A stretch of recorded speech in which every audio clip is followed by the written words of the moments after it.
때는 2015년 3월 26일 낮 12시경 119로 다급한 신고 전화가 들어왔습니다. 여기 모텔인데요. 젊은 아가씨가 퇴실 시간이 지나도 안 나와서 문을 열어봤더니 죽어 있어요. 아유, 이거 뭐야. 빨리 좀 와주세요. 신고 당일 오전 8시 40분쯤 방에 입실한 여성 손님이 퇴실 시간이 지나도 나오지 않고 객실 전화도 받지 않아 주인이 문을 열고 들어갔던 건데요.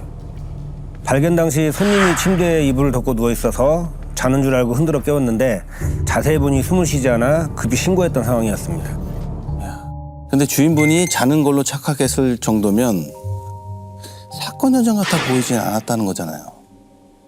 봤을 때는 뭐 피가 네네. 공자한다든지 뭐 다툼의 흔적이 있다든지. 뭐 있다든지 그런 건데 그거 없이 그냥 자는 줄 알고 깨웠더니 숨을 쉬지 않고 사망한 것 같다고 이렇게 신고를 했잖아요. 그럼 혹시 본인 스스로 목숨을 끊은 그런 정황도 안 보였던 건가요? 극단적인 선택을. 네. 네, 여성 주위의 극단적 선택을 한 걸로 보이는 물건이나 약물은 없었다고 했습니다. 몸에 상처나 혈흔도 없어서 모텔 주인도 손님이 급사한 줄 알고 119에 신고했던 거고요. 현장에 도착한 구급대원들이 시신 상태를 보고는 곧바로 112에 연락을 한 상황이었습니다. 시신 상태가 어떻길래 그렇지? 바로 출동하셨던 건가요? 네, 현장에 도착해 확인해 보니까 사망한 여성의 목에 압박 흔적이 10개 보이더라고요. 눈꺼풀 안에 일혈점도 발견됐고요. 누군가 여성의 목을 졸라 살해한 것으로 추정했습니다. 누구랑 같이 있었던 건가요, 그러면? 모텔 주인에게 확인해 보니까 그 여성이 입실할 땐 모자를 쓴 한 남성과 같이 왔었다고 하더라고요. 그 남자는 오전 9시가 되기 전 혼자 모텔을 나갔다고 했고요. 눈에 띄는 상황은 없어서 크게 신경 쓰진 않았다고 합니다. 아니면 혹시 남자가 나간 후에 사망했나? 아, 오전 9시쯤 갔으면 정오까지 3시간 정도의 텀이 더 있긴 한데, 그죠? 그 사이에 다른 침입자가 있을 수도 있고. 주인 말론 모자 쓴 남자가 나간 이후엔 해당 방에 추가로 입실한 손님이 없었다고 했고요. 객실 문이나 창문에 외부 침입 흔적이 있는지도 살펴봤는데 강제로 침입한 흔적은 없었습니다. 확실했던 건 범인이 급히 도망치듯 사라진 건 아니었습니다. 아주 천천히, 아주 꼼꼼하게 현장에 남은 자신의 흔적들을 하나하나 지우고 간 게 확실했습니다. 근데 그럼 뭘 어떻게 하고 갔는데 그렇게 다 지웠다고 하는 거예요? 모텔 특성상 여러 사람의 지문이나 DNA가 나오기 마련인데 현장 감식팀이 혀를 내두를 정도였습니다. 지문 몇 점과 머리카락 몇 개 채취한 게 전부였거든요. 변기 손잡이까지 지문이 없었고요. 화장실도 분명 사용한 것 같은데 그 욕조랑 바닥에 물기 하나 없이 깨끗하더라고요. 수건이 없는 걸로 봐선 아마도 객실에 있는 수건으로 현장을 다 지우고 그 수건까지 모두 챙겨간 걸로 추정했습니다. 혹시 그 여성의 신원은 확인이 됐습니까? 범인이 가져갔는지 현장에 그 여성의 지갑이나 휴대전화 같은 건 뭐 소지품들이 하나도 없어서 바로 확인이 어렵고요. 지문을 채취한 후 그 신원이 확인될 때까지 기다려야 하는 상황이었습니다. 모텔 카운터와 객실 복도에 설치된 CCTV에 여성과 함께 온 남성의 모습이 그대로 남아 있습니다. 다 나오네? 모자를 푹 눌러쓰고 백팩을 맨 검정색 옷을 입은 남성이 오전 6시 40분경 모텔로 들어와 여성과 함께 객실로 갔고요. 그리고 약 2시간 후인 오전 8시 40분경 남성이 방에서 홀로 나와 다시 모텔을 빠져나갔습니다. 일단은 모자를 이제 푹 눌러서 얼굴은 잘 안 보이는데 들어올 때 보면 이 남녀가 거리가 있잖아요. 예, 사이가 가깝다는 생각은 안 들거든요. 처음에 이렇게 보면 따로. 연인 같지는 않아 보이기도 하고 예. CCTV가 지금 버젓이 다 찍혀 있는 이 상황에 모텔을 나가는 어디로 갔는지 또 추적하면 알 수 있지 않을까요? 자, 그런데 말이죠. CCTV를 확인하던 수사팀은 예상치 못한 국면을 맞습니다. 남자가 떠난 후 CCTV에 여성이 묵고 있던 방을 찾아온 사람이 또 있었던 겁니다. 또 있었다고요? 아, 이게 뭐지? 도대체 누가 들어왔다는 말입니까? 모자 쓴 남자가 모텔을 떠나고 몇 분이 채 지나지 않아 또 다른 남성 하나가 모텔로 들어왔는데 곧장 여성이 있던 객실로 올라가서 방문을 두드리는 겁니다. 손잡이를 당기기도 하고 문을 열려고 하는 것 같더라고요. 근데 안에서 반응이 없으니까 다시 모텔을 나가는 겁니다. 잘못 찾아온 사람인가 했는데 3시간 후 남자가 모텔에 또 나타나더라고요. 그리고 똑같이 객실 문을 두드렸습니다. 근데 결국 이 남자가 객실 안으로 들어가더라고요. 그럼 아까 그 남자는 범인이 아니란 얘기가 되잖아요. 그렇죠. 만약에 여자가 열어줬다면. 살아있잖아요. 열어줬다면. 열어줬다면. 그게 아니라 그 카운터로 내려가 주인을 데리고 온 겁니다.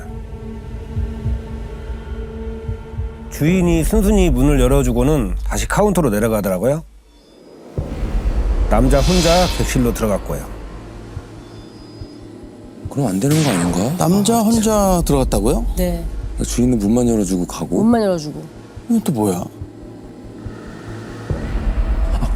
근데 모텔 주인은 아까 전에 다른 남자가 왔었다는 얘기 아예 안 했잖아요. 없었다고 그랬어요. 네, 신고는 어쨌든 하셨지만. 네. 그래서 형사님들은 모텔 주인에게 확인을 합니다.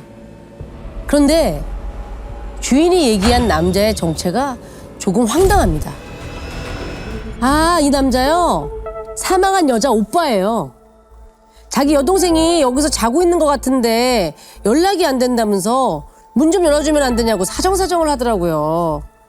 처음엔 나도 의심했는데 여자가 뭘 입고 있는지도 다 얘기하고 또 언제쯤 모텔에 왔는지 객실 번호까지 다 알던데요? 안 그래도 퇴실 시간이 지났는데 안 나와서 이상하던 참이라 문을 열어줬는데 동생이 안 일어난다면서 금방 내려왔더라고요. 그래가지고 놀래서 같이 방에 갔다가 보고 내가 신고한 건데 아유 동생 살린다고 119 올 때까지도 심폐소생술을 어찌나 열심히 하든지 어? 아니 그러고 보니까 그 오빠가 안 보이네? 아까까지만 해도 여기 있었는데? 찾아오기 전에 모텔로 전화까지 했었다고 하더라고요. 동생이 묵고 있는지 애타게 찾았다고 했고요. 그래서 모텔 주인도 의심 없이 문을 열어줬다고 했습니다. 이 오빠라는 사람은 언제쯤 모텔에서 사라진 거예요, 그러면? 그 파출소 직원들이 그 현장에 도착하기 직전에 모텔에 빠져나갔다고 하더라고요. 경찰이 오기 직전에 이것도 의심스러운데. 사망한 여성과 이 남성은 굉장히 밀접한 관계에 있는데 현장에서 반드시 도망쳐야 될 이유가 있거나 관계에 있는 사람이지 않을까 일단은 이렇게 추정을 하는 게 맞습니다. 그 저희도 그렇게 판단했고요. 여성과 함께 처음 모텔을 찾은 모자 쓴 남성과 두 번째로 찾아 문을 두드린 오빠라는 남성까지 두 사람 다 모두 용의선상에 올려 동시에 쫓기 시작했습니다. 네. 그래서 형사님들은 동시에 팀을 나눠 두 남성의 행적을 추적합니다. 근데 의외로 한 남성의 꼬리가 쉽게 잡힙니다. 2시간 만에. 어? 2시간 만에 잡혀요? 네. 그게 누군데요? 오빠라고 주장한 두 번째 남성이었습니다. 모텔 주변 CCTV로 다 뒤졌더니 근방에 다른 모텔로 쏙 들어가더라고요. 그럼 거기에 모텔에 그 남자가 있던가요? 예, 있었습니다. 객실에 있는 걸 확인하고 경찰이니까 문 열어보라 했더니 그 순순히 그 남자가 나오더라고요.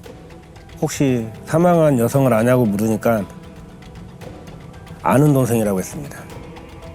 아는 동생이 있던 모텔에는 왜 와서 이렇게 문을 이렇게 두드린 거라고 하던가요?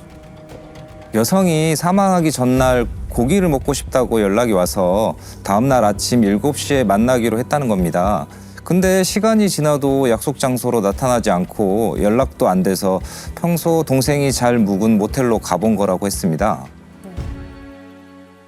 진술이 이상해서 재차 물어봤더니 말을 금방 또 바꾸더라고요. 사실 동생이 어떤 남자랑 같이 모텔에 들어가는 걸 우연히 봤는데 계속 안 나오길래 궁금해서 가봤다고 하는 겁니다. 아, 살짝 느낌이 옵니다. 이 남자 약간 성매매하는 그런 사람 아닐까요? 일단 그런 가능성이 높죠. 여성을 데리고 다니는 운반책이나 또는 알선책 이런 정도 되는 것 같아요. 이 사람들은 보통 이제 성매매하는 여성과 약속된 시간에 대기를 하다가 차로 같이 이동을 해주거든요. 그래서 여성이 약속 시간에 지나도 나오질 않으니까 이제 확인을 하러 들어갔던 것 같고, 네. 그런데 이제 근처 모텔에서 이제 신원이 확인이 됐잖아요. 이걸 본다면 조직원들이 거기서 숙소처럼 쓰는 곳이지 않았을까 이런 생각이 들어요. 맞습니다. 앞뒤가 안 맞는 진술을 줄곧 늘어놓던 이 남성은 결국 성매매 집단의 조직원임을 실토합니다. 보통 모텔에 들어가면 1시간 안에 나오는데 이 여성이 나오지도 않고 연락도 받질 않아서 찾아갔던 거다라고 이야기했습니다. 그렇습니다. 조사해 보니까 이 남성을 포함해서 조직원이 총 3명이었고요. 포주였던 한 명은 이미 눈치채고 도주한 상황이어서 일단 2명만 잡아 넣었습니다. 아, 그럼 모자 쓴 남자가 그 형의 매수자였던 거네요. 이 조직원들이 이 여성을 살해할 이유와 혐의는 없잖아요. 그렇죠. 그렇지. 여성이랑 처음에 같이 온 남자. 그러니까 성매수자가 범인이란 얘기인데 그럼 성매매에 사람까지 죽였다는 거예요? 왜 그래? 그리고요. 야, 이쯤 확인된 사실이 하나가 있습니다. 너무 놀랍고 충격적인데요.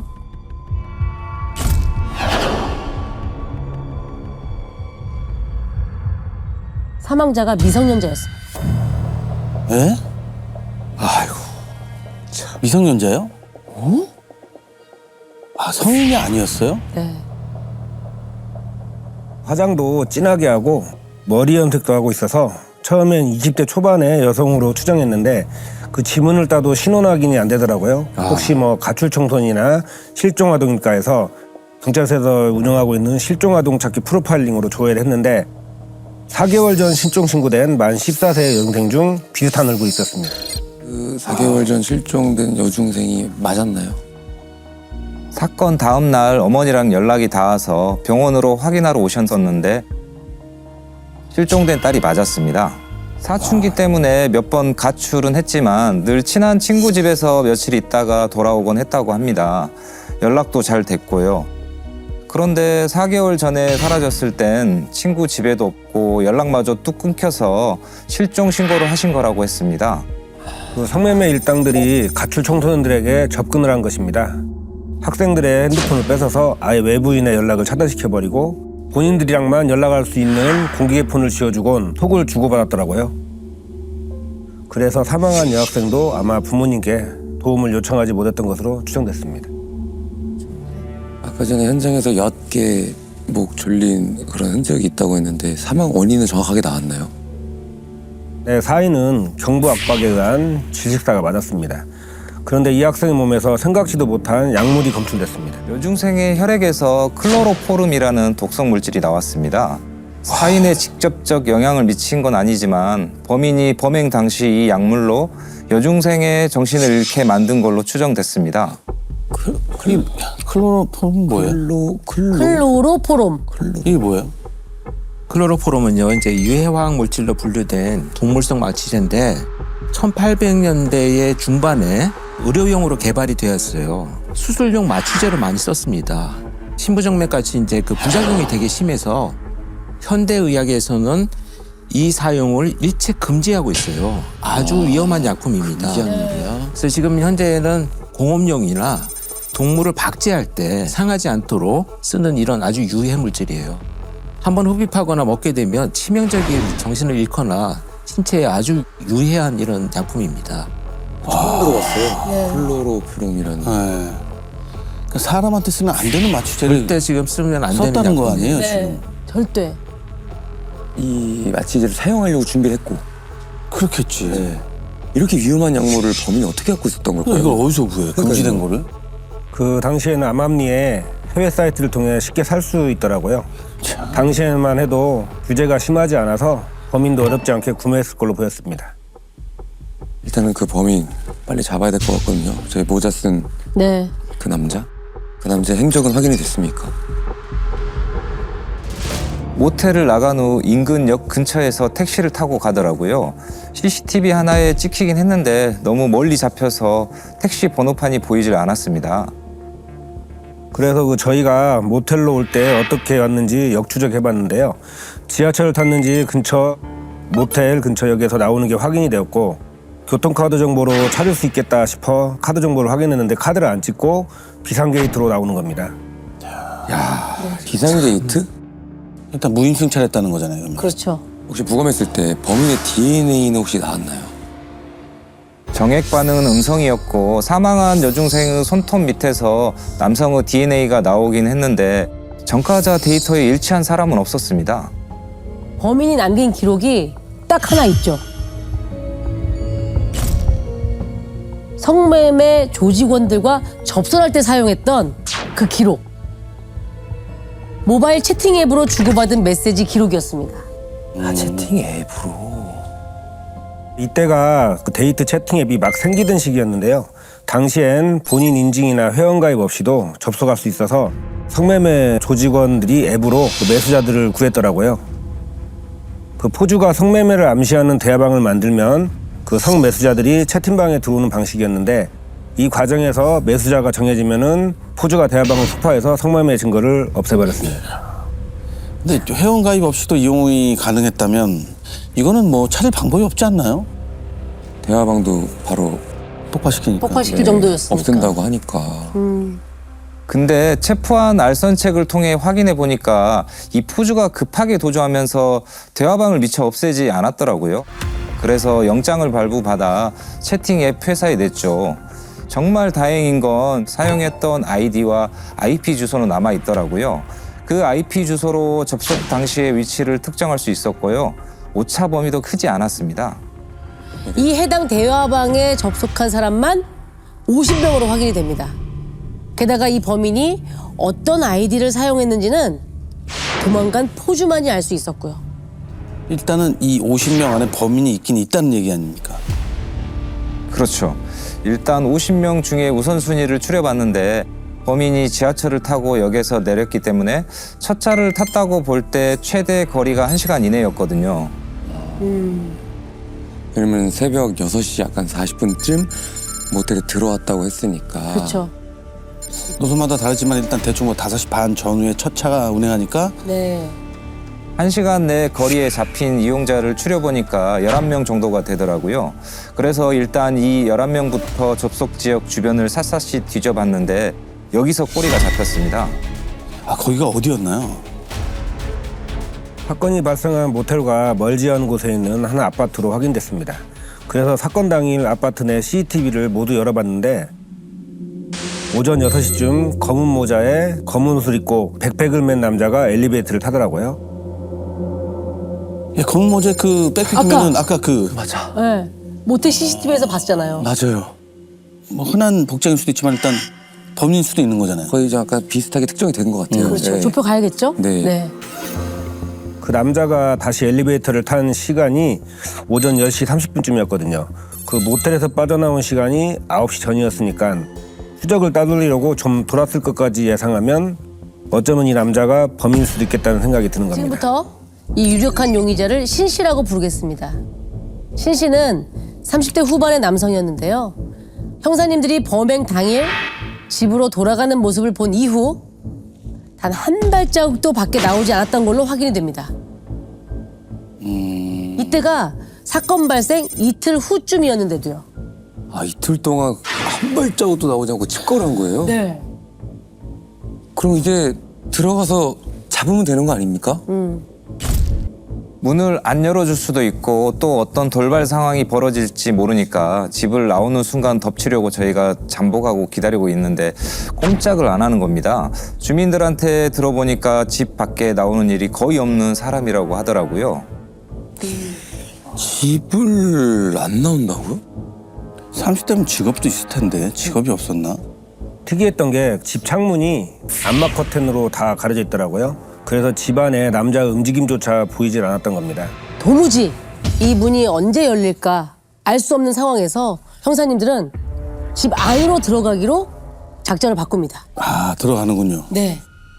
그 정도의 집 밖에 나오지 않는 사람이라면 경계도 엄청 심할 거고. 그러니까.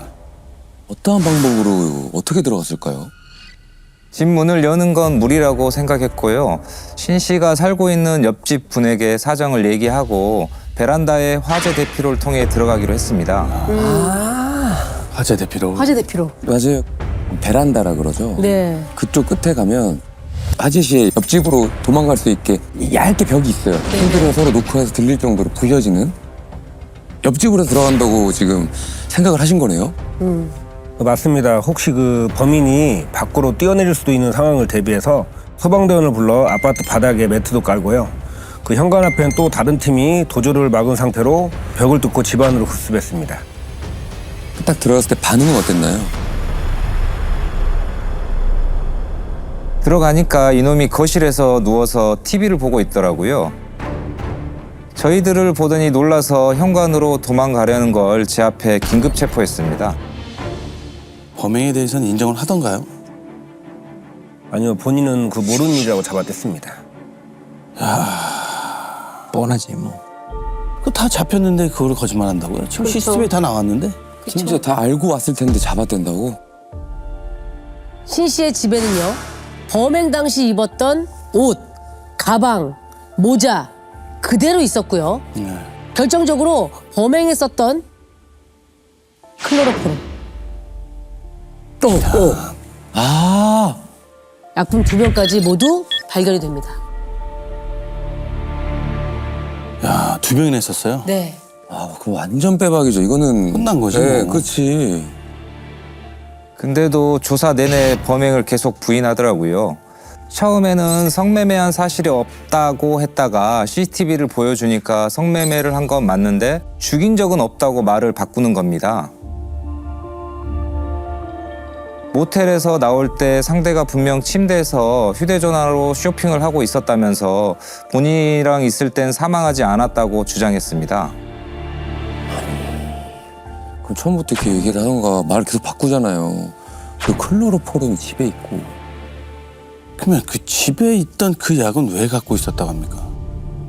그건 본인이 그 평소 불면증이 있어서 잠을 자기 위해 구입한 거라고 했습니다. 말 같지도 않은 소리가 얹어 있어. 독극물이잖아요.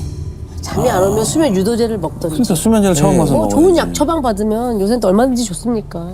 결국 사망한 여중생 손톱에서 나온 남성 DNA가 신 씨의 것으로 확인되니까 그제야 뒤늦게 일부 인정했는데 죽이려는 의도는 없었다고 주장했습니다. 본인이 성매매 비용으로 지불한 돈을 다시 가져가려고 약으로 잠 재운 후 잠깐 기절시키려고 목을 살짝 졸랐다고 했습니다. 자, 근데 조사 중에 알게 된 충격적인 사실 하나가 더 있습니다.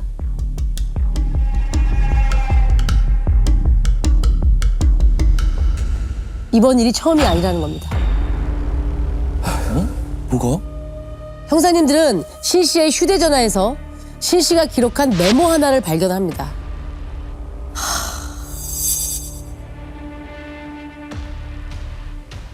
실제 휴대폰에 이렇게 메모장이었나 보네요. 네. 작업 일지. 2015년 3월 11일 김땡땡 관계 50분 유지 샤워 후 클폼 마취 시도 시 반항하여 목 졸음 후 다시 클폼 마취 시도 클로로포름을 클폼이라고 썼네요. 휴대폰, 지갑, 현금 17만 원, 상품권 7만 원 회수. 그리고 5일 후입니다. 2015년 3월 16일 나 땡땡 관계 40분 유지 엎드린 자세로 목 졸음 후 클폼 마취 이후 짧은 기절 후 소량 사용으로 정신 차림 다시 목 조르고 마취 시도 중 거친 반항. 그리고 또 열흘 있다가 2015년 3월 26일 정땡땡 관계 60분 유지 눕혀서 목 졸음 후 마취 기절 현금 15,000원. 자기가 지불한 돈을 다시 회수하려고 지금 이렇게 사람을 이렇게 하는 건 거예요? 15,000원은 본인이 그걸 가져왔다는 건가? 야, 이게 작업일지라고 써냈다는 게 말이 되는 거야 지금? 3월 26일 그 정모모이면 그 여중생? 그렇죠. 신고가 된 애랑 같죠. 끔찍하네요, 진짜. 야, 너무 이게 끔찍한 메모입니다, 정말. 본인이 성매매했다는 걸 그 일지처럼 기록해둔 건데요. 그 실제로는 8명의 여성의 명단이 있었습니다. 모두 어떻게 만나서 성매매를 했고 관계를 어떻게 가졌는지까지 적혀 있었는데요. 그중 클로로포름 피해를 입은 걸로 추정되는 여성이 방금 본 3명이었습니다. 그래서 나머지 2 여성을 급히 추적해 확인해봤더니 다행히 살아는 있더라고요. 그 모두 경찰에 신고 접수를 하고 수사를 기다리고 있었습니다. 일단은 다른 분들은 다행히 다 깨어났네요. 예. 아, 이런 진짜 힘없는 사람들만 골라가지고 아주 비열하죠. 아주 벌레만도 못한. 강약 약강이야 이런 사람들이. 이거는 범행일지지. 어떻게 이게 작업일지냐. 그러니까 이걸 이렇게 했다는 건 본인이 평생 안 잡힐 거라고 생각해서 이렇게 한 걸 거 아니에요. 그렇죠. 기록을 보면 세 개의 사건은 점점 진화하던 중이었습니다. 빠르게 진화를 하고 있는데 첫 번째 여성에게는 약물을 시도했다가 반항을 해서 목을 조른 후에 다시 약물을 썼어요. 근데 두 번째 여성에게는 목을 조르고 약물을 썼는데 다시 깨어나니까 또 목을 조르고 또 약물을 썼어요. 그런데 세 번째 여성한테는 그런 시도 바로 없이 바로 목을 조르고 약물을 투입을 합니다. 어느 정도 목을 조르면 사망할지 마치 앞의 사건들이 실습, 연습을 한 것처럼 보이는 이런 진화의 속도를 보이고 있거든요. 그래서 굉장히 위험한 연쇄적으로 범죄를 계속 저지를 수 있는 이런 범인이 체포됨으로 해서 이제 범죄가 차단이 된 거죠. 근데 왜 3명한테만 약물을 쓴 거죠? 더 많았을 텐데. 관계에 만족하면 그냥 돌려보냈다고 했습니다. 근데 상대 여성이 무시한다는 생각이 들거나 관계가 무성의했다 싶으면 돈 줄 가치가 없다고 생각하고 대가로 건넨 돈을 빼앗기 위해서 마취 후 목을 졸랐다는 겁니다. 야, 이게 말이 되니 이게. 말도 안 되는 소리 하고 있네. 지금. 네. 욕도 아깝다, 욕도 아깝다. 아, 나 그 여중생이 너무 불쌍하다. 아. 재판 결과는 어떻게 됐나요? 자, 1심에서 강도 치사 혐의로 30년을 선고했는데요. 항소심에서 최종 40년을 선고받았습니다. 살인의 미필적 고의가 있었다고 보아서 강도 살인죄를 적용해 형량을 가중했다고 합니다. 처음 이 사건의 시작으로 먼저 잡힌 성매매 알선 조직 네. 그 3명도 처벌을 다 받았나요? 아동 청소년의 성보호에 관한 법률 위반 혐의로 기소된 포주는 징역 10년형을, 공범으로 기소된 두 일당은 징역 6년과 4년을 선고받았습니다. 이 조직도 10년이면 너무 나와서 또 뭐 범죄. 참 씁쓸하다. 네. 방황하던 청소년 시기에 가출을 했다는 것이 물론 잘못됐지만 이 죽음의 원인은 아니에요. 맞아요. 우리가 방황하고 가출하고 이런 문제가 다 죽음과 성매매로 연결된다 이렇게 보는 피해자의 원인이 있는 것처럼 보여지면 안 된다는 거죠. 우리 사회가. 그러니까 그걸 이용한 거죠. 그래서 저는 어른들이 전적으로 이용을 한 그 거예요. 아이들을 이용한 거니까 전적으로 어른들의 책임이죠. 2010년 12월 13일 월요일 오후 4시 30분쯤에 112로 신고가 들어옵니다. 전주의 한 모텔의 주인이었는데요. 객실 베란다에서 시신이 발견됐다는 신고였습니다. 야, 객실 베란다에서 시신이. 뭐 극단적 선택을 한 걸까? 아, 근데 그게 모텔 베란다에서 베란다에서? 그랬다는 게 베란다 시신이 왜 있던 거지? 어떻게 발견한 겁니까? 모텔 주인이 낡은 간판을 교체하려고 그날 크레인 기사를 불렀는데요. 옥상에 올라갔던 기사가 건물 높이를 가늠해 보려고 아래를 내려본 거죠. 2층 베란다에 옷더미와 그 아래에 마네킹 같은 걸 발견하고 모텔 주인에게 알렸던 거였습니다.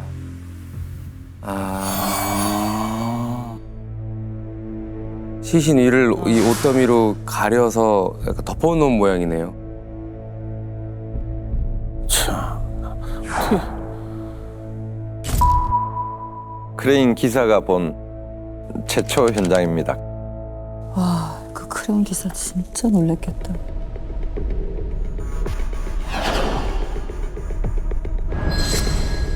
어? 아.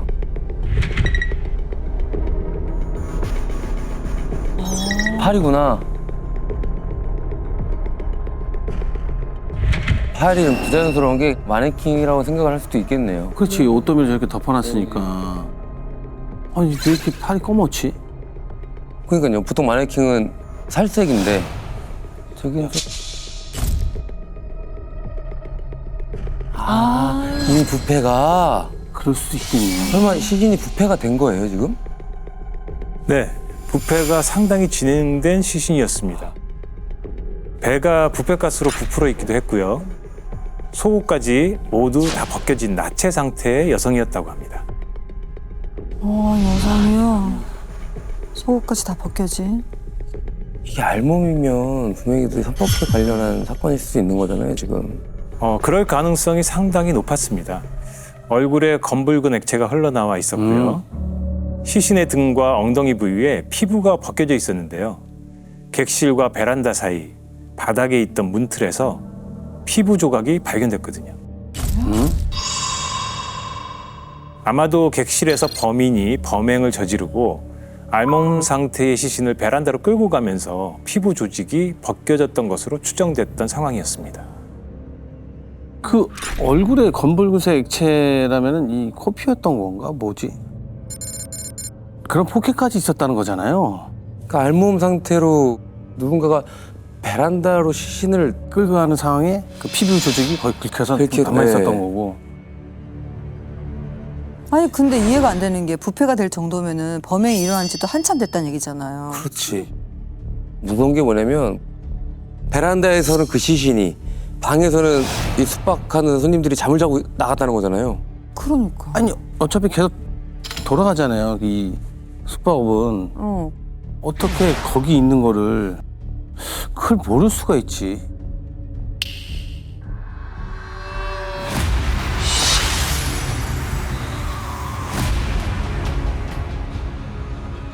그럴 만한 이유가 있었습니다. 객실 베란다 문 전체가 거울로 돼 있었거든요. 그러니까 방 내부를 미러 형식으로 비추고 있어서 방에선 바깥이 보이지 않았던 겁니다. 밖이 베란다인지 안에 있는 투숙객은 모를 수도 있었다. 야 어쨌든 간에 이 방에는 손님들이 여러 번 묵었을 테니까 범행 흔적도 이미 없어지지 않았을까요? 그렇지. 청소는 계속 했을 거 아니야. 사람들은 숙박하러 나가고 또 정리했을 테니까. 네, 맞습니다. 아주 깨끗했습니다. 아, 방으로 들어서면 정면에 원형 침대가 놓여 있고 왼쪽엔 욕실이 있었는데요. 욕실이 유리문으로 돼 있어서 방에서도 욕실이 훤히 보이는 객실이었습니다. 방이며 침대, 욕실까지 모두 감식을 했지만 루미놀 반응이 나오질 않았습니다.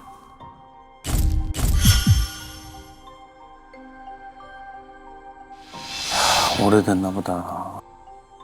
그래도 분명 이 피해자도 손님 중에 한 명이었을 거 아닙니까? 그럼 둘이 들어갔다가 한 명이 나왔던 상황이면은 주인이든 누구든 이상하다고 생각할 법도 한데. 이 시신이 언제부터 베란다에 있었는지 알 수 있는 방법은 없는 거예요? 시신의 상태만으로는 예상하기는 어려웠습니다. 처음에 시신을 발견했던 크레인 기사가 옥상에서 최초에 목격할 수 있었던 이유도 베란다가 천장이 없이 뚫려 있기 때문에 보였던 거거든요. 베란다에 창문도 없었고요. 시신이 외부에 그대로 노출된 상태였는데 영하의 날씨에 시신이 부패가 된 상황이라서 사망 시기를 예상하기는 어려웠습니다. 그래서 시작할 때 이 시신 상태랑 현장 상황으로 범행 시기를 추정하기가 어려웠다. 지금 이런 상황 때문에 그런 거군요. 일단은 시신이 부패됐다면 하루 이틀 사이에 사망한 건 아닌 것 같고 사인은 나왔나요? 당시 1차 부검으로는 사인이 명확하게 나오지 않았습니다. 얼굴의 검붉은 액체는 폭행에 의한 출혈이 아니라 시신이 부패하면서 흘러나온 부패액으로 밝혀졌고요. 강제로 성폭행한 흔적도 나오질 않았습니다. 범인의 체액도 시신에서 발견되지도 않았고요. 아이고요. 사인이 나오질 않았어요? 그러니까 성폭행도 아니란 얘기고. 그럼 어떻게 사망을 했다는 거예요, 지금? 눈꺼풀 안쪽에 일혈점이 군데군데 나타나긴 했는데 목이 졸린 흔적은 없었다고 합니다. 한 가지 이상했던 건 선명하게 보일 정도로 손으로 누른 손자국이 남아 있었는데 그게 머리 정수리에 있었어요. 머리 정수리에?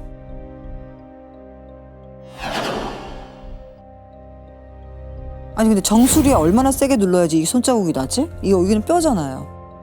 아무리 그렇게 세게 눌러도 여기에 정수리에 손자국이 남을 수 있었던 거는 두 가지 경우에요. 예. 아주 순간적으로 강력한 임팩이 있거나 막 아니면 쾅 치든가 지속적으로 누르든가.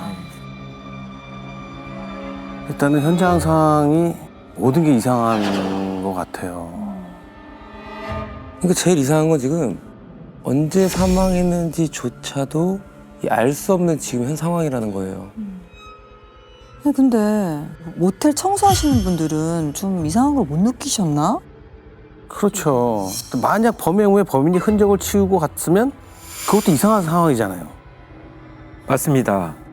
여기서부터 사건이 좀 꼬이기 시작을 합니다. 손님이 퇴실한 후에 청소를 하러 들어갔는데 베개와 침대 시트가 보이질 않았다고 했는데요. 그게 시신이 발견되기 바로 전날 아침이었다는 겁니다.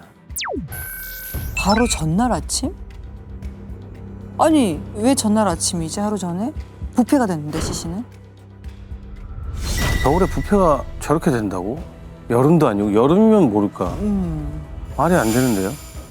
바로 어제 일이라면 착각을 할 수도 없는 날짜고 혹시 뭐 이렇게 장기 투숙하는 사람은 아니었나요? 아닙니다. 모텔 주인 말로는 그 손님이 이틀을 연이어 묵었다고 했고요. 방에 들어갈 때 남자 손님 한 명밖에 보지 못했다고 했습니다. 수사팀이 당시 객실과 모텔 주변을 구석구석 찾아봤지만 베개와 침대 시트를 찾을 수는 없었다고 했고요. 야, 남자 혼자 들어갔는데 나가고 보니 베개나 침대 시트가 없다? 와 이게 어떻게 된 일이지? 마지막 손님이 범인일 수가 있나? 만약에 여성이 혼자 나중에 들어갔고 그걸 모텔 카운터에서 몰랐다고 해도 시신이 하루 만에 저렇게 변할 리가 없잖아요. 그렇지. 그리고 베개하고 침대 시트가 없어진 거랑 또 이 사건이랑은 무관한 일이었던 건가 그러면?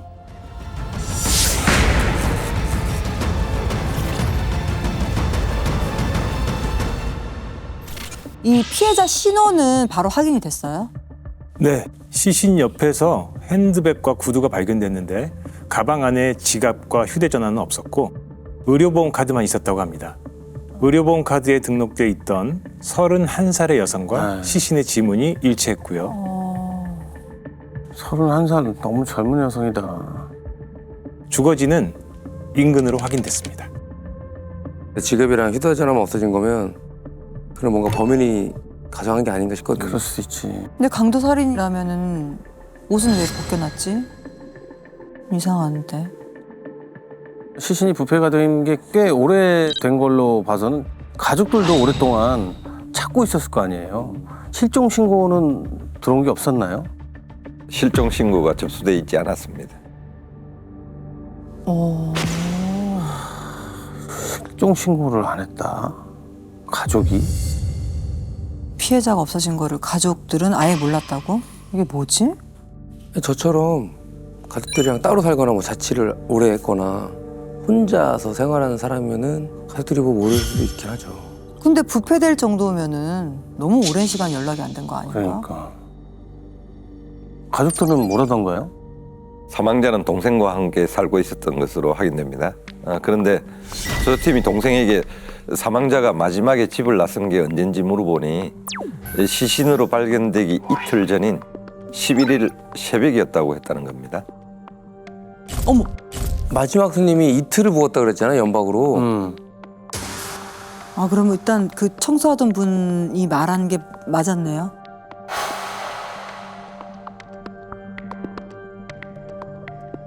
그럼 객실에서 마지막으로 나간 손님이 범인이었다는 거잖아요, 지금. 그러면은 그 마지막 손님이 베개랑 침대 시트를 가져온 것도 증거를 없애기 위한 그런 거네. 잠깐만, 그러면 그러니까 이게 말이 돼? 그러니까 그 사이에 부패가 그렇게 됐다는 게 이게 겨울인데 가능한 겁니까? 가능성이 있었습니다. 이 시신이 발견된 베란다 쪽 객실이 사실 난방이 잘 안 되는 방이었다고 합니다. 그래서 그 방 침대에만 온열 매트가 깔려 있었다고 했고요. 범인이 온열 매트를 켠 상태로 침대 위에 시신을 하루 정도 방치했다면 부패가 빠르게 진행됐을 가능성이 충분히 있다는 상황이죠. 그런데 현장에서 아무것도 안 나왔잖아요.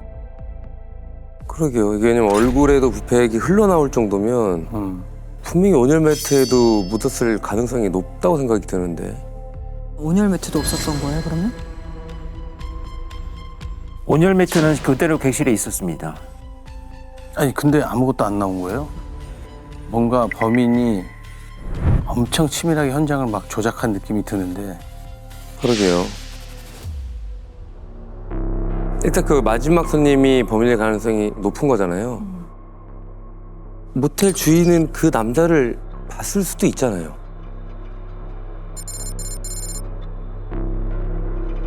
그렇죠. 형사님, 그놈이 그런 거예요? 기가 막혀가지고. 아, 내가 뭔가 이상하다고 했어. 아니, 그날 새벽 2시가 좀 넘었나, 뭐, 어떤 젊은 남자가 혼자 와서는 얼마냐고 하더라고. 원래는 4만 원인데, 새벽이라서 얼마 있지도 않을 거고, 난방도 안 되는 그 방 딱 하나 남아있길래 내가 3만 원이라고 불렀다고. 아니, 근데 거기서 또 5천 원만 깎자는 거야. 나도 피곤하고 그날은 손님 그만 받고 문 닫아야겠다 싶어서 그냥 2만 5천 원에 방을 내줬다고? 근데 아침에 내려와서는 하루 더 있겠다는 거야. 나는 새벽에 돈이 없어서 깎아달라는 줄 알았는데 암만 않고 4만 원을 내더라고. 그러고 보니까 그러려고 하루 더 있었던 거네. 30 중반쯤 됐을라나?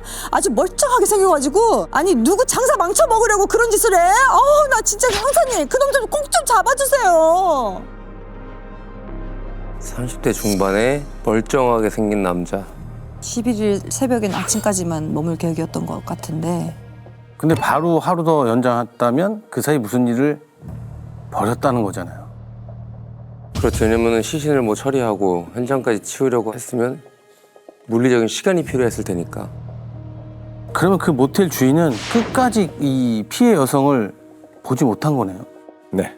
와. 여성은 보지 못했다고 했습니다. 그래서 모텔 CCTV를 보니까 남성이 들어간 한 10분 정도 지난 시각에 피해 여성 혼자 모텔로 들어와 객실로 바로 이동하는 게 찍혀 있었다고 합니다. 이후 여성은 객실에서 단 한 번도 나온 적이 없고요.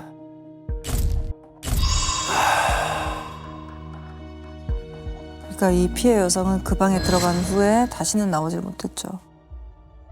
아침에 숙박을 연장한 남성만 이후로 혼자서 모텔을 몇 번 들락날락했는데 손에 비닐봉지가 쥐어져 있기도 했습니다. 이상한 건 다음 날인 12일 아침 7시에 퇴실을 할 때 이 남성이 빈손이었다고 합니다. 나갈 땐 빈손이었다고요? 아니 들락날락하면서 뭔가를 사서 온 것 같은데. 나갈 때 빈손이면은 그 반대로 침대 시트랑 베개는 어디다 두고 나온 걸까요? 이야, 크기가 꽤 컸을 텐데 아니면 베란다를 통해서 밖으로 던지고 내려가서 치웠나? 이게 어떻게 감쪽같이 없앨 수가 있지? 마지막 투스킨 이 남자는 찾았나요? 일단 현금으로 숙박비를 계산했기 때문에 결제 내역으로는 이 남성을 추적할 수가 없었고요. 이 남성이 피해 여성에게 객실 호수를 알려줬기 때문에 여성이 모텔로 들어서자마자 객실로 바로 이동했을 거라고 판단한 수사팀은 피해자의 휴대전화 통화 내역을 살펴봅니다. 여성이 모텔에 들어가기 직전 어떤 휴대전화 번호로 걸려온 전화를 받은 기록이 나오는데 16초 동안 통화를 한 것으로 확인됩니다. 시간을 보니 남성이 모텔로 들어온 지 딱 1분 후였고요. 16초 통화했다. 그럼 정말 딱 모텔 이름, 객실 호수만 알려주고 딱 끄는 거네요. 시간으로 보면은 객실 잡고 바로 여성한테 전화한 것 같네요. 남자친구가 있다면 그 사람인 건가, 범인이? 그 통화 상대가 누군지 확인이 됐나요? 네. 휴대전화 명의자는 45살의 남성으로 확인이 됐는데요. 피해 여성과 아무런 관련이 없었던 사람이었습니다. 피해자의 통화 내역을 모두 뒤져봤는데 피해자가 이 남성과 통화한 게 그날 새벽 딱 16초 동안 통화한 게 처음이자 마지막이었던 상황이었고요. 야, 처음 통화한 사람이라고? 모르는 사람이랑 16초 통화하고 바로 모텔로 갔다? 이게 어떻게 되는 일이죠? 게다가 이 수사팀이 남성의 인적사항을 확인해 봤더니 범행 현장에 그 어떤 흔적도 남기지 않고 현장을 조작한 살인범으로 보기는 어려웠다고 합니다. 그럼 전화한 사람이 범인이 아닐 수도 있다는 얘기인가요? 왜요? 뭐 알리바이가 정확히 있었나요? 사실 이 남성은 지적 장애인이었습니다.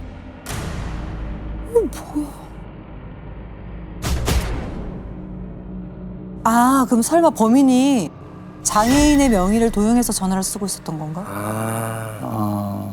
하긴 그 모텔 주인이 마지막 손님에 대해서 얘기했을 때 뭐 장애가 있거나 그런 얘기를 또 하지 않았거든요. 맞네. 그러니까 그것도 30대 중반 정도라고 했는데 모텔 주인한테는 다시 확인해 봤나요? 모텔 주인도 마지막 손님이 장애가 있는 것으로 보이진 않았다고 했습니다. 아, 그러면 통화 상대가 범인이 아니거나 범인이 남의 전화를 쓰고 있다라는 거잖아요, 지금. 아, 야, 이렇게 되면 범인이 누군지 찾기 어려워지는 건데. 그래서 수사팀이 피해자의 통화 내역을 다시 꼼꼼히 찾아보는데요. 피해 여성을 모텔로 불러 들였을 가능성이 있는 전화번호가 하나 나옵니다. 지역번호로 시작되는 번호였고요.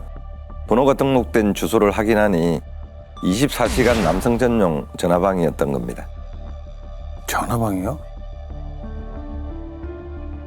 피해 여성에게 전화한 사람이 누군지 확인됐어요? 예.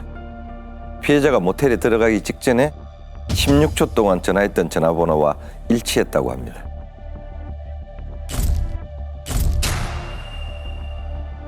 아까 그 45세 지적장애인의 전화 같던 거.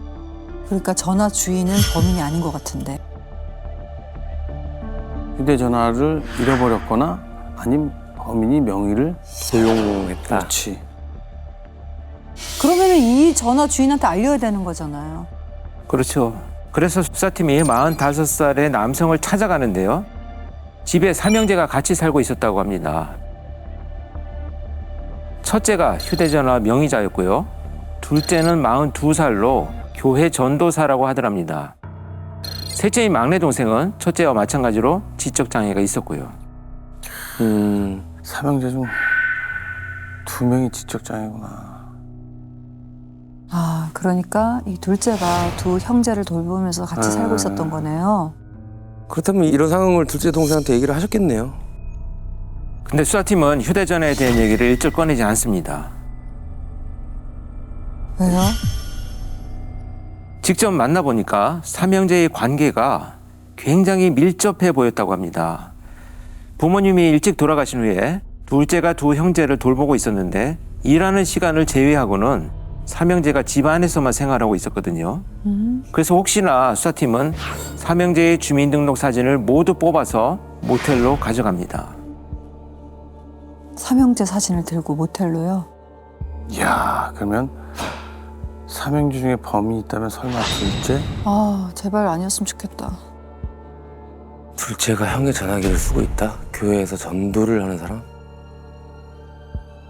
맞았어요? 둘째는 아니죠? 수사팀은 모텔 주인을 만나 그날 마지막 손님의 얼굴을 확인하고요. 둘째를 긴급 체포합니다. 와. 그러니까 형의 전화기를 들고 전화방에서 여성을 만났고 지금 살인까지 했다?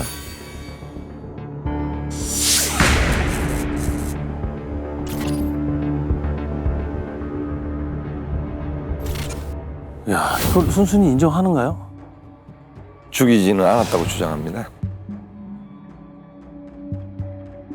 11일 아침에 여성이 욕실로 들어갔는데 한참이 지나도록 나오질 않아 이상한 생각에 들어가 봤더니 여성이 의식이 없는 상태로 욕조에 빠져 있었다고 합니다. 그래서 여성을 욕조에서 꺼내 심폐소생술까지 했는데 숨을 쉬지 않아 베란다에 놓고 나왔다. 이렇게 진술합니다. 이거는 말이 안 되는 소리야. 말이 안 되지. 말이 안 되지. 사람이 욕조에 빠져서 숨을 못 쉬면 빨리 119에 신고를 해야지. 무슨 베란다에 내놔. 베란다에 내놓긴. 그때까지 살아 있었을 수도 있잖아요. 그렇게 저는 그렇게 생각해요. 사람 살리고 봐야지 이게 무슨. 119에 신고를 못한 건 자신이 교회 전도사라 전화방에 갔다는 사실이 알려질 것이 두려워서 그런 거다. 이렇게 얘기를 합니다. 야, 더 말이 안 되지. 가지 말았어야지. 그럼 자기 소문 때문에 사람 목숨을 지금. 아니 베란다에 갖다 둔 건 어차피 죽이겠다는 얘기 아니에요 이거? 네. 처음에 이 객실의 구조를 얘기할 때 욕실 문이 어떻게 되어 있었다고 기억을 하시는지요? 투명하게 돼 다 있다고. 보인다고 했잖아요. 네. 투명하게. 그러면 안에서 잘못되거나 소리가 났으면은 안에가 다 보이잖아요 지금. 파 보이는 거죠. 네. 완전 거짓말이죠. 밖에서 이미 볼 수 있었는데. 거짓말이지. 말이 안 되지. 에라이. 거짓말. 에휴, 대체 왜 그랬답니까? 지금부터 들려드릴 이 범인의 주장은 살인을 부인할 때보다 더 황당합니다. 더 황당할 수가 있나? 뭐지? 또 소설을 쓴 거야. 둘이 밤새 서로 살아온 얘기를 나누게 됐는데 어린 시절부터 가정 환경 때문에 불우했던 처지가 너무 비슷하더랍니다. 그래서 정말 하늘이 맺어준 연인이란 생각이 들어서 물을 떠다가 둘만의 결혼식까지 올렸다고 했고요. 이게 말이 됩니까? 기가 막히다 정말. 야, 이건 무슨 말 같지도 않은 소리. 내가 용인하면서 제일 황당한 소리다 이게. 모텔에서. 그러니까 그것도 아우. 처음 만난 여자랑 만난 지 몇 시간도 안 됐는데 물 떠놓고 결혼식을 했다고요? 근데 그렇다 치고 그러면 결혼식까지 올린 여자를 왜 죽인 건데요? 결혼도 했으니 하룻밤 더 같이 있고 싶어서 모텔비를 지불하고 아침 식사로 배달까지 시켰는데 여성이 하루 더 있으려면 돈을 더 내야 한다고 하더랍니다. 그래서 자기 주머니에는 3만 원밖에 없었는데 그 돈이 턱없이 부족했다고 하고요. 불안하긴 했지만 욕정이 생겨서 여성을 따라 욕실로 들어갔는데 여성이 거부를 했다고 합니다. 그 순간 욕조에 있던 여성이 커다란 구렁이처럼 보였다. 이렇게 진술하기 시작을 합니다. 무슨 소리야? 같은 소리를 하고 있어. 범인이 하고 싶은 얘기는 이거잖아요. 자기는 정말 진심이었는데 여성이 자기를 안 받아줘서 내가 살해를 할 수밖에 없었다. 맞습니다. 범인의 진술과 최종 부검 결과를 맞춰봤을 때 피해 여성의 머리에 또렷하게 찍혀있던 손자국은 욕조에 있던 여성을 손바닥으로 물속에 밀어넣었을 때 생긴 거였습니다. 피해자가 한동안 물속에서 숨을 못 쉬면서 눈꺼풀에 일혈점이 생겼던 거고요. 익사였던. 익사였어. 얼마나 세게 밀어넣었으면 정수리에 손바닥 자국이 찍힐 정도겠냐고요. 고통 때문에 살라고 얼마나 발버둥 쳤으니까 발버둥 그 엄청 힘을 쳤겠죠. 누른 거 아니야. 대체 어떻게 했길래 방의 흔적이 어떻게 아무것도 안 남을 수가 있죠? 베개는 침대 시트도 감쪽같이 처리한 거잖아요. 이거 어떻게 했대요? 11일 아침에 여성을 일단 살해를 한 후에 모텔을 들락날락거리면서 방수포를 사왔다고 합니다. 온열 매트를 켜둔 채 그 위에 방수포를 깔고 시신을 눕힌 채 하룻밤을 보낸 건데요. 다음날 시신에서 부패 냄새가 나니까 그때 시신을 베란다로 끌어내고 방수포와 베개, 침대 시트를 모두 꺼내 욕실 천정에 숨겨놓고 이야, 걔가 아무것도 안 들고 나왔구나. 그렇지. 이 화장실 가면 이렇게 이 천장이 뚫려 있잖아. 예. 그 안에 넣어놓은 거네. 야, 이거 뭐야? 자꾸 왔다 갔다 하면서 뭐 사들고 들어간다고 하는 게 방수포 사들고 온 거고. 시신 부패될 걸 미리 다 알고 이미. 부패액이 혹시라도 흘러나올까 봐 방수포까지 깔고. 야, 이게 뭐야? 근데 이거 우발적이거나 한두 번 해본 것 같지가 않아요. 그래서 당시 수사팀도 범인에게 여죄가 있는지 철저히 수사를 했는데 아무것도 나오진 않았다고 합니다. 전과를 확인해 보니 10년 전쯤 절도와 사기 전과만 있었다고 했고요. 근데 진짜 그 순간 형사님들도 많이 긴장했을 것 같아요. 섬뜩할 것 같아요. 네, 뭔가 연쇄, 살인 막 이런. 또 다른 피해자가 있을 수도 있다고 생각했겠죠. 119 구급대원들을 부르지 못했던 게 교회 전도사였기 때문에 알려질 것이 두려웠다고 했잖아요. 이 연장선상으로 진술하는 내내 자신이 얼마나 죄책감에 시달리고 있었는지에 대해서 강하게 피력을 합니다. 피해 여성 시신을 침대에 눕히고 밤새도록 옆에서 미안하다, 하늘 날아가서 잘 살으라며 기도를 하기도 했다고 하고요. 다음 날은 모텔에서 여러 번 나왔던 것도 자수를 하려고 경찰서도 가려고 했지만 차마 못 갔다, 회개하려고 교회도 갔었다, 이런 주장들을 합니다. 그렇게 얘기하면 뭐가 달라지냐? 사람을 죽였는데.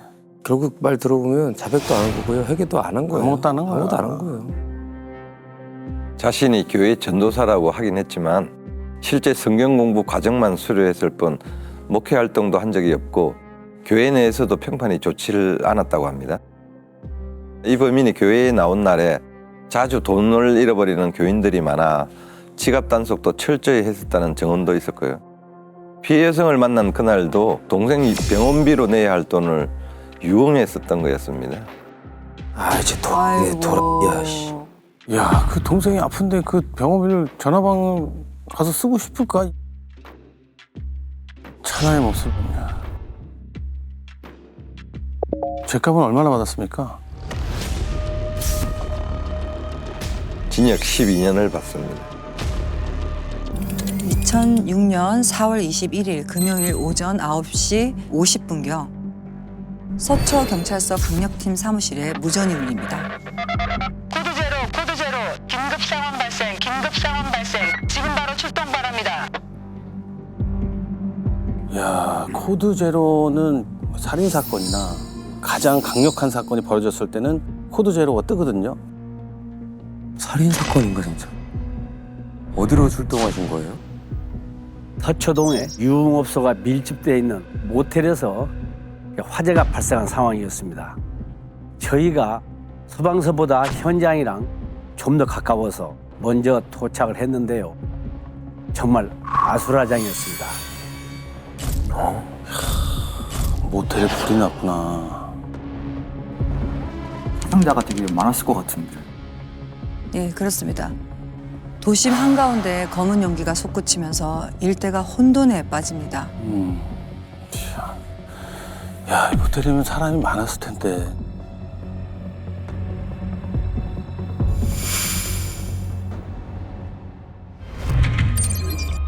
저기 연기야, 저게. 아, 이게 여기 새고 있구나. 여기가 꽉 찼네요, 그냥. 뭐야? 사람이 두꺼이 실려 나온 거네. 자다가 저런 봉변을 당한 거잖아요. 그렇죠. 연기를 마신 사람이 꽤 많았나 봐요, 지금 밖은. 심각하네, 안은. 다 탔네요. 다 탔어. 건물 밖에서 불꽃이 보이진 않았는데요. 검은 연기가 건물 밖으로 막 쏟아지던 그런 상황이었습니다.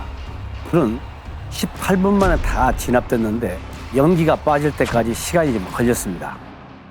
마침 화재 신고 시간이 출근 시간을 한창 지난 때라 인명피해가 많지 않기를 바랐는데요. 신고자가 전날 거의 만실했다고 해서 아이고. 걱정이 좀 되던 상황이었습니다.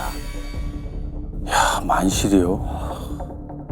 객실 수가 어느 정도였던 걸까요? 만실이면 또 이게 심각할 텐데. 그러니까. 신고자는 누구였나요?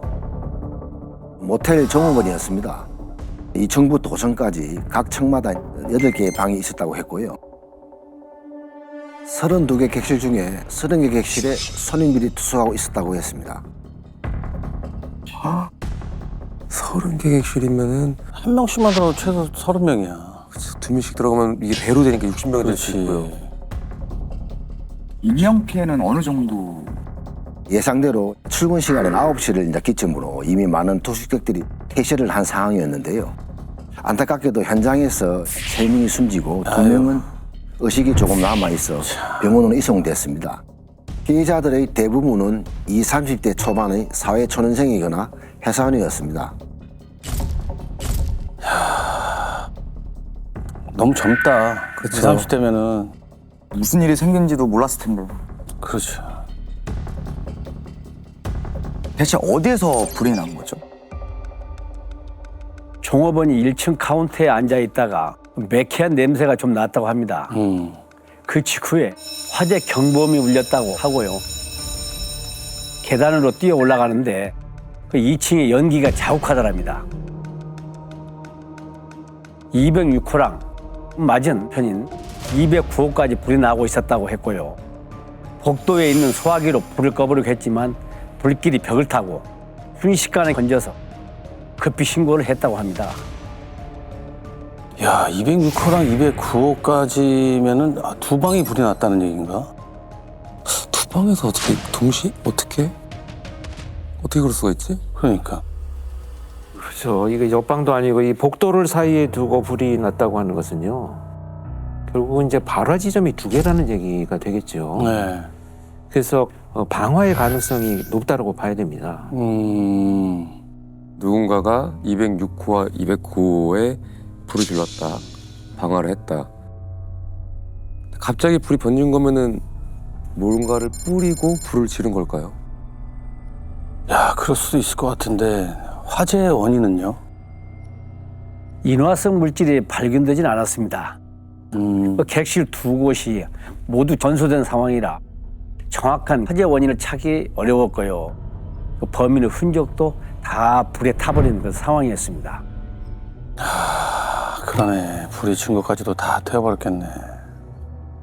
야, 근데 이거는 끔찍하고 괘씸한 게 모텔에 불을 저질렀다라는 건 그 안에 묵고 있는 사람들 다 죽이겠다라는 뭔가 작정을 한 거잖아요. 그렇지. 제정신이 아니지. 이 인원이 이렇게 많은데 이건 정말 안 되는 일이죠. 그렇죠.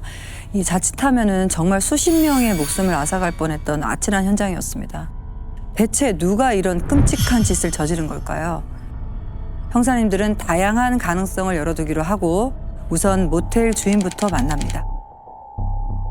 모텔 주인 혹시 원한을 가질 만한 사람이 있을 수도 있잖아요. 그렇죠. 근데 또 모텔 주인 입장에서는 운영을 하던 멀쩡하던 모텔이 싹 다 탔으니까 속상하고 얼마나 놀랐을 거예요. 그러니까. 사상자까지 있으니까. 시커멓게 탄 모텔을 보고 그 자리에 주저앉았습니다. 모텔 주인 말로는 딱히 원하는 진술도 하지 않았고 그럴 사람도 생각하지 않는다고 했습니다. 그래서 거래처부터 검전, 취정까지 싹 다 수사해보기로 했죠. 종업원은요? 그 신고했다던 2년 동안 주인 대신 모텔을 봐왔다고 했고요. 그동안 문제를 일으킨 적도 없고 믿을 만한 사람이라고 했습니다. 혹시나 하고 전과도 조회해봤는데 깨끗했습니다. 종업원도 착실했네.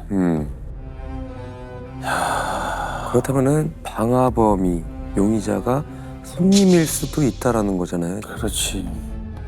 혹시 그 종업원이 그 뭔가 알고 있지 않을까요? 뭐 수상한 사람이라든지. 아, 그렇지. 그때가 마지막에 모텔을 나가는 사람을 보긴 봤다고 했습니다. 또 화재 경보가 울리기 10분 전쯤이었다고 했고요. 바지 주머니에 양손을 넣고 가는 뒷모습만 봐서 얼굴은 보지 못했다고 했습니다. 야, 10분 전에 나갔으면 가능성이 아주 없진 않은데. 근데 방화범이면 나갈 때 그렇게 태연하게가 아니라 정신없이 뛰어나갈 것 같은데. 그러니까요. 주머니에 이렇게 손을 넣고 이렇게 여유롭게 막 걸어갔을까 싶긴 한데. 모텔의 CCTV는요? 카운터를 비추는 CCTV가 한 대 있었는데 네. 때마침 고장이 나 있었습니다.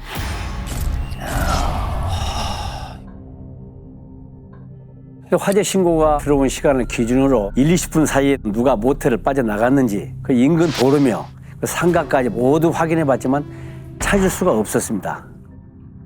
이렇게 되면 범인을 누군가로 특정하기가 너무 어려운 상황이 지금 된 거잖아요. 네. 혹시 투숙객 중에 의심할 만한 사람은 없었나요? 불이 났던 2층에서 아침에 컴플레인이 하나 들어오긴 했다고 했습니다. 아, 불이 나 2층에서.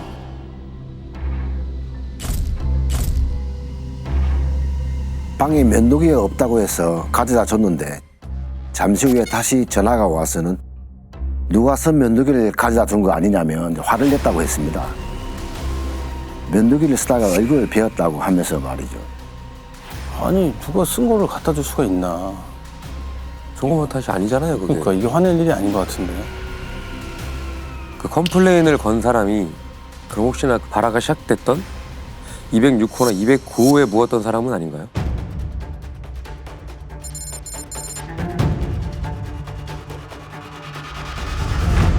그 사람은 207호에 묵었던 사람이라고 했습니다. 새벽 5시경에 어떤 여자랑 같이 왔는데 술에 취한 상태였다고 하고요. 현금을 냈던 걸로 확인됩니다. 207호였구나. 우리가 좀 예민하게 반응한 게 면도기에 좀 뱄다고 설마 불을 저질렀겠냐고요. 그건 아니겠죠. 거기까지는 아니겠지. 그럼 206호 아니면 209호에 묵은 사람이 유력한 거 아닐까요? 그럴 가능성이 높아 보이죠. 아무래도 거기에 불이 시작됐으니까. 그렇지. 그럼 거기에 누가 묵었는지는 혹시 확인이 됐나요? 둘 중에 206호는 현금으로 지불을 했고요. 205만 확인됐는데 그게 좀 이상했습니다. 70대 여성 명의의 카드로 결제를 한 걸로 나왔습니다. 70대 여성. 70대 여성이면 그날 손님 중에 나이 드신 분이 있었어요? 그 종업원 말로는 없었다고 했습니다. 그래서 그 카드 명의자의 가족관계 증명서를 떼봤더니 20대 후반의 아들이 있더라고요. 그 아들한테 전과도 있었고요. 전과? 무슨 방화 미수금이었습니다. 에? 방화미수? 야, 방화미수. 근데 어디에 이렇게 불을 질렀던 걸까요? 지인에게 돈을 빌려줬는데 갚질 않아서 그 사람 집 앞에 시너를 뿌렸더라고요. 불을 붙이지는 않았는데 그 집 앞에서 협박을 하다가 신고당한 거였습니다. 아니, 말로 해도 되지 왜 그런 짓을 했을까? 꼭 불을 붙여야지만 그런 게 아니니까 그것도 범죄죠. 미수에 그쳐도 그것도 범죄죠. 그럼요. 그러면 이 남자가 범인일 수도 있다는 거잖아요, 지금 상황에서는. 그렇지. 어머니 카드를 쓴 게 그 남자가 맞기만 하면 가능성이 더 커지는 거잖아요. 그러면 그 남자가 진짜 209호에 머무른 게 맞나요? 네, 엄마 카드를 썼다고 했고요. 전날 209호에서 잔 것도 맞다고 했습니다. 근데 회사에 출근을 하려고 새벽에 일찍 퇴실했다고 하더라고요. 그래서 집에 도착해 회사에 간 것까지 모두 CCTV로 확인했는데 그 사람 말이 맞았습니다. 야, 그러면 이 남자는 범인이 아닌데. 방화미수라고 해서 깜짝 놀랐습니다. 예. 혹시 그 사람이 범인이 아닐까. 근데 꼭 불이 났던 206호나 맞은편 209호에 숙박했던 사람이 방화범이다. 이렇게 단정할 수 있는 상황은 아닙니다. 왜냐하면 지금 출근 시간이 꽤 지나고 난 이런 시점이기 때문에 객실이 많이 비어 있을 가능성도 있고요. 보통 방이 열려 있는 경우가 많기 때문에 반드시 투숙객이다, 여기에 한정돼서 수사를 진행할 필요는 없을 것이다, 이렇게 보입니다. 그러니 이미 체크아웃을 했다면 아무나 들어갈 수 있는 상황이었겠네요. 그냥 문 열어놓고 퇴실을 하니까. 야, 이러면 투숙객들을 다 확인해 봐야 되는 상황이잖아요. 지금 2층만 해도 현금 결제한 사람이 2명이나 나왔는데. 그러니까요. 맞습니다. 현금 결제한 것만 10건이나 됐습니다. 그래서 일단 이제 팀장님이 카드 결제한 사람부터 용의선상에서 배제시키자 하셔서 팀을 찢어서 빠르게 확인해 봤죠. 근데 알리바이가 다 확실하더라고요. 그러면은 현금을 낸 사람 중에 범인이 있다는 얘기잖아요. 그렇죠. 근데 그걸 어떻게 추적합니까, 이거? 추적이라는 게 어떻게 하냐 이 말이죠. 근데 결국엔 방화범을 찾았다는 거잖아요. 그렇죠. 네, 어떻게 찾으신 거죠? 서초를 오랫동안 관할하고 있던 형사님들의 촉은 모텔 주변에 있는 유흥업소로 향합니다. 술집만 무려 200여 곳이었다고 하는데요.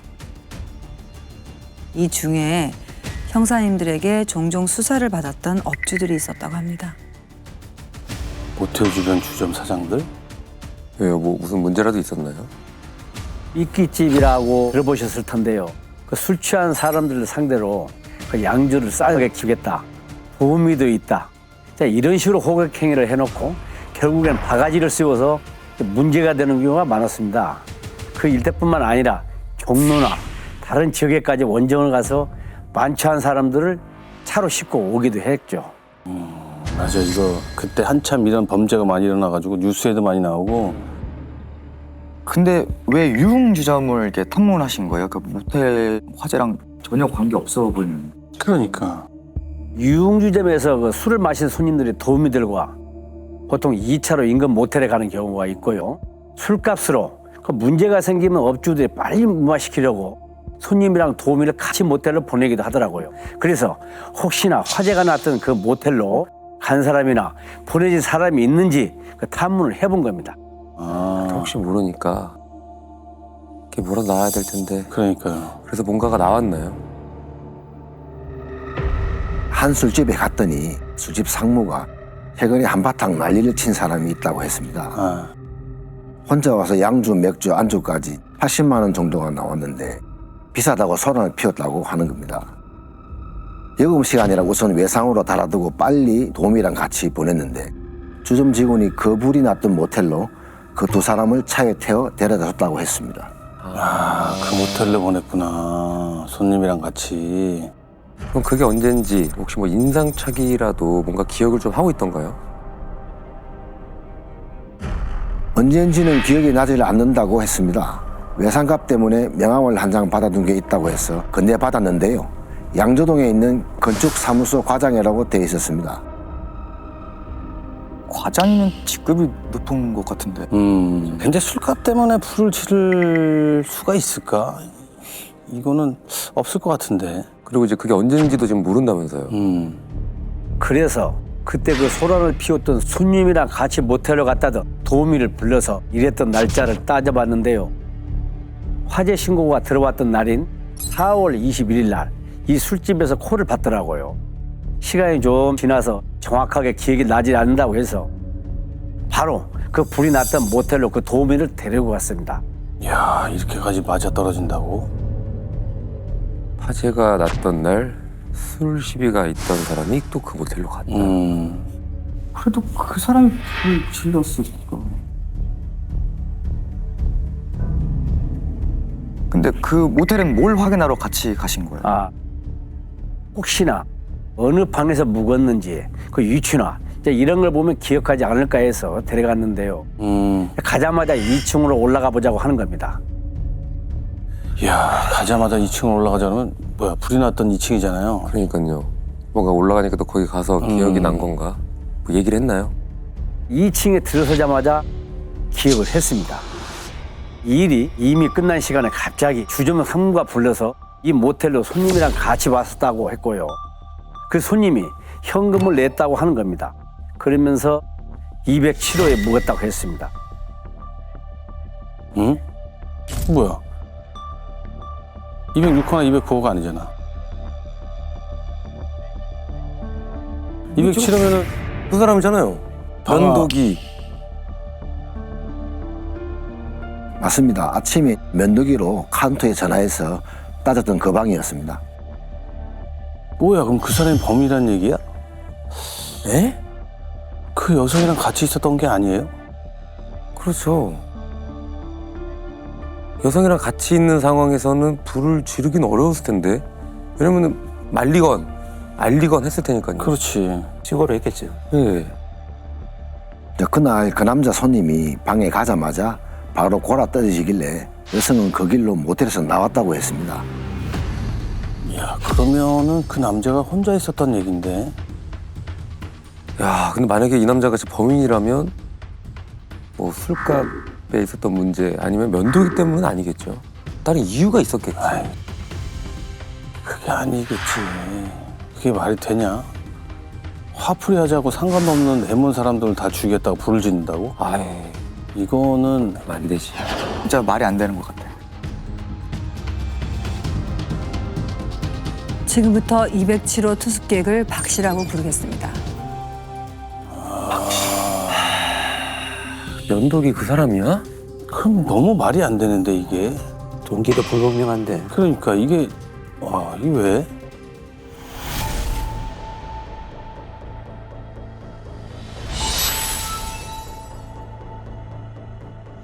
형사님들이 명함에 적힌 박 씨의 회사로 전화를 걸어서 그 건축회사의 과장이 진짜 맞는지 확인해 보는데요.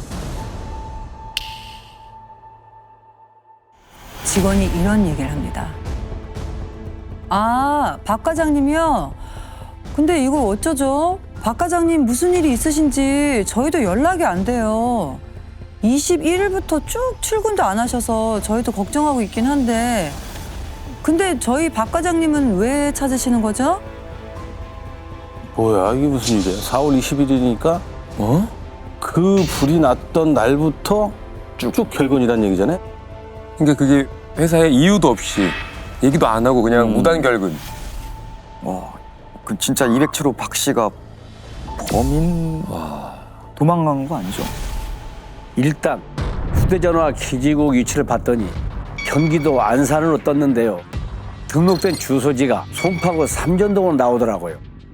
그래서 이상하다 싶어서 휴대전화 요금 청구서 주소지를 확인했더니 안산으로 나오는 겁니다.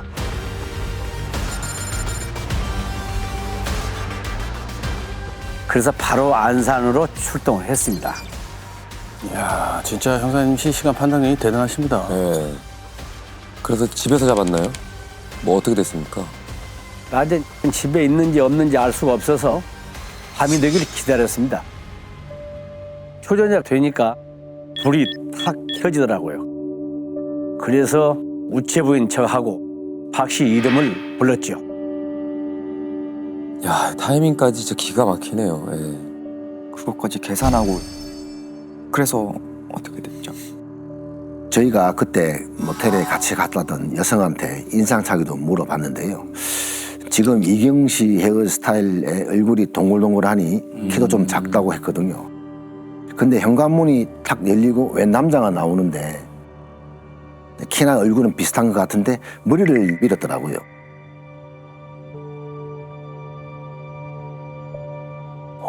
야, 그럼 그새 믿었을 수도 있네. 혹시 누가 알아볼까 봐. 그래서 뭐 형사라고 밝히니까 뭐라고 하던가요? 아주 차분한 목소리로 왜 왔는지 모른다고 하더라고요. 서소동 모텔 사건으로 왔다고 하니까 자기는 모텔에 간 적이 없다고 하는 겁니다. 이야, 어떻게 그 상황에서 차분할 수가 있죠? 그러니까. 그럼 왜 말도 없이 회사를 안 가고 머리는 왜 잘랐을까? 회사 일도 안 되고 여자친구랑 헤어져서 그렇다 이렇게 얘기했습니다. 근데 그때 팀장님이 박 씨 표정을 딱 보더니 제 쪽으로 이제 눈을 깜빡깜빡 실제로 깜빡깜빡 이래 하시면서 눈을 깜빡깜빡 하시는 겁니다.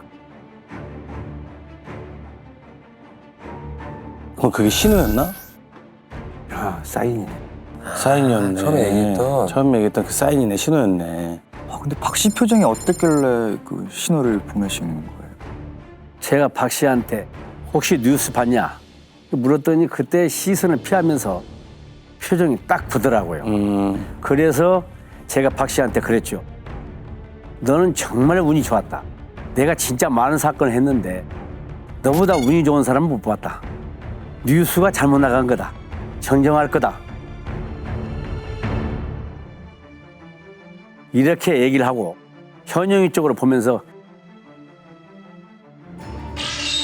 이 형사 병원에 입원한 사람들 언제 퇴원한다고 했지? 하니까 내일 퇴원한답니다. 내일부터 바로 일상생활도 가능하다고 하던데요? 하더라고요.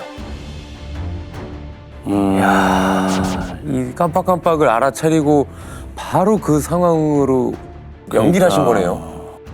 참 진짜 척하고 알아들으셨네. 와, 그거 어떻게 알아드셨지? 그래서 어떻게 됐습니까? 그때까지만 해도 완전히 믿는 것 같지 않아서 다짜고짜 통장에 얼마 있냐고 물었습니다. 갑자기 통장에 얼마 있냐고 물어봤다고요? 이건 왜 그랬는지 모르겠는데 이거? 이것도 이 형사님만 알아들으셨을 것 같은데 그게 뭐였나요? 그때 박 씨가 통장에 100만 원 있다고 하니까 팀장님이 저를 보고 얼마면 된다고 했지 이제 하시길래 30만 원 정도면 됩니다. 벽지만 다시 발라달라고 하던데요. 하니까 그때 긴장을 좀 풀더라고요. 돈 얘기하니까 이제야 다 탄 줄 알고 큰일 난 줄 알았다가 한시름을 놓은 거지 그냥. 그렇지. 그래서요? 팀장님이 갑자기 이제 예상치 못한 얘기를 하시는 겁니다. 우리가 여기까지 그냥 왔겠니? 다 알고 왔다. 증거도 있다. 이렇게 흘리시는데 저한테 그 사람 운전면허증 사진밖에 없었거든요. 순간 아차 싶어서 그때 사진을 손으로 가리고 재빨리 내밀었다가 다시 넣었습니다. 지금 말씀하신 이 상황이 눈 껌뻑껌뻑 이후에 뭐 즉흥으로 이루어진 상황인 거라는 거잖아요 지금. 예. 미리 입을 맞춰놓고 간 게 아니라. 예. 범인도 움찔했겠는데요? 그렇죠. 자기 운전면허증 사진을 CCTV에 찍힌 사진인 줄 착각했나 봅니다. 이 형사님이 급히 내민 사진을 슬쩍 본 박 씨가 갑자기 고개를 푹 숙이고는 이렇게 중얼거립니다.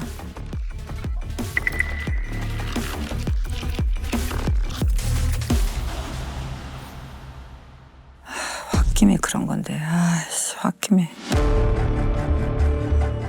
홧김? 야, 씨. 홧김에. 아이 진짜 그렇게 얘기를 했나요? 홧김에라고? 네. 홧김에 그랬다고 했습니다. 그래서 지금 모텔 사장이 경찰서에서 기다리고 있으니 가서 무릎 꿇고 사과하면 된다. 그러면서 종이를 줬죠. 그날 있었던 일 다 쓰라고.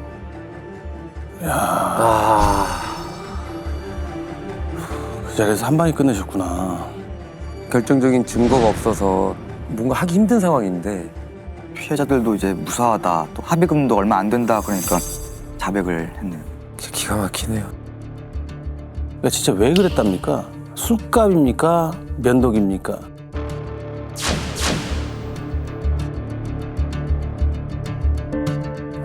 뭐 때문에 이런 짓을 했다고? 그런데 그 사이에 이 사망자는 한 명 더 늘었습니다. 야, 그럼 4명이야. 와. 네. 죄 없는 이 4명의 목숨을 앗아간 범인은 대체 무슨 변명을 늘어놨을까요?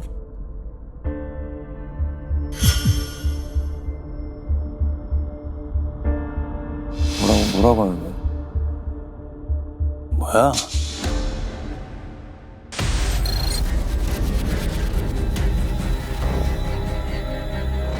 깜깜이 있었는지 이상한 면도기 가져와가지고 막 살도 다 뜯기고 상처 있고 죄송합니다. 네, 이렇게 일이 커질 줄은 몰랐거든요. 정말 죄송합니다.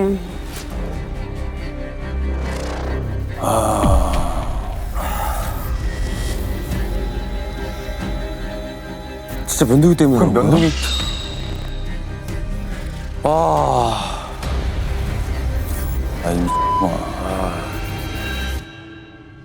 어이가 없는데. 너무 어이없는 죽음이죠. 이유가 이렇게 그럼 그날 면도가 잘 되면 기분 좋게 나갔고 아 면도하다가 베이니까 불을 질렀다고요? 말이 정말 이거는 너무 안 맞는데 이거는. 4명이 죽었잖아요 지금. 너무 아깝다. 왜냐면 거기 다 사회 초년생이고. 그러니까요. 심지어 지방에 불을 지른 것도 아니야. 그러니까. 근데 어찌됐건 또 다른 방해까지 불을 질렀다라고 하는 것은 상당히 뭐 고의성이 드러나는 이런 행위로 봐야 됩니다. 두 군데나 네. 질렀으니까. 확실히 불이 나라. 저 정도로 절제를 못하면 이거는 굉장히 심각한 거 아닌가요? 내가 봤을 때 커피포트 물이 뜨겁다고도 불 저질렀으래요.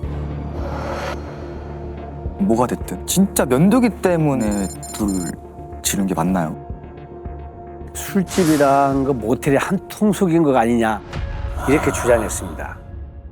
술값도 바가지 씌우더니 일어나 보니까 같이 갔던 여성도 사라지고 면도기에 배기까지 하니까 화가 났다고 하고요. 두 사장이 짜고 자기를 전날 밤 이 모텔로 데려다 준 거라고 생각했다고 합니다.